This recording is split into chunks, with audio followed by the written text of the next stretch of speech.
नमस्कार मित्रों, आप सभी का मेरे चैनल पर स्वागत है। आज सीता नवमी के अवसर पर हम एक कथा का श्रवण करेंगे। आइए, सीता नवमी की पौराणिक कथा के अनुसार मारवाड़ क्षेत्र में एक वेदवादी श्रेष्ठ धर्मधुरीन ब्राह्मण निवास करते थे। उनका नाम देवदत्त था। उन ब्राह्मण की बड़ी सुंदर रूप गर्विता पत्नी थी। उसका नाम शोभना था। ब्राह्मण देवता जीविका के लिए अपने ग्राम से अन्य किसी ग्राम में भिक्षाटन के लिए गए हुए थे। इधर ब्राह्मणी कुसंगत में फंसकर व्यभिचार में प्रवृत्त हो गई। अब तो पूरे गांव में उसके निंदित कर्म की चर्चाएं होने लगी, परंतु उस दुष्टा ने गांव ही जलवा दिया। दुष्कर्मों में रत रहने वाली वह दुर्बुद्धि मरी तो उसका अगला जन्म चांडाल के घर हुआ। पति का त्याग करने से वह चांडालिनी बनी। ग्राम जलने से उसे भीषण कुष्ठ हो गया तथा व्यभिचार कर्म के कारण वह अंधी भी हो गई। अपने कर्म का फल उसे भोगना ही था। इस प्रकार वह अपने कर्म के योग से दिनों दिन दारुण दुख प्राप्त करती हुई देश देशांतर में भटकने लगी। एक बार देवयोग से वह भटकती हुई कौशलपुरी पहुंच गई।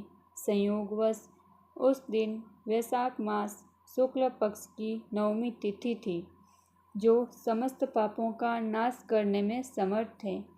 सीता नवमी के पावन उत्सव पर भूख प्यास से व्याकुल वह दुखियारी इस प्रकार प्रार्थना करने लगी, हे सज्जनों, मुझ पर कृपा कर कुछ भोजन सामग्री प्रदान करो, मैं भूख से मर रही हूँ। ऐसा कहती हुई वह स्त्री श्री कनक भवन के सामने बने 1000 पुष्प मंडित स्तंभों से गुजरती हुई उसमें प्रविष्ट हुई।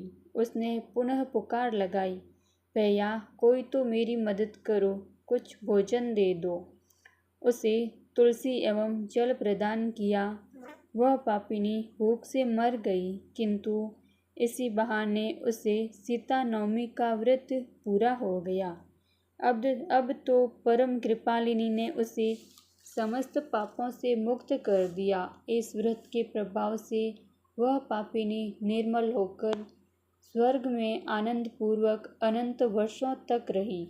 तत्पश्चात वह कामरूप देश के महाराज जयसिंह की महारानी कामकला के नाम से विख्यात हुई।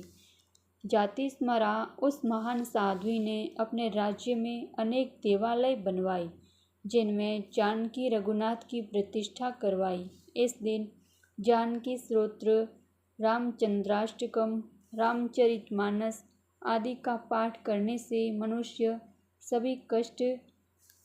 के सभी कष्ट दूर हो जाते हैं।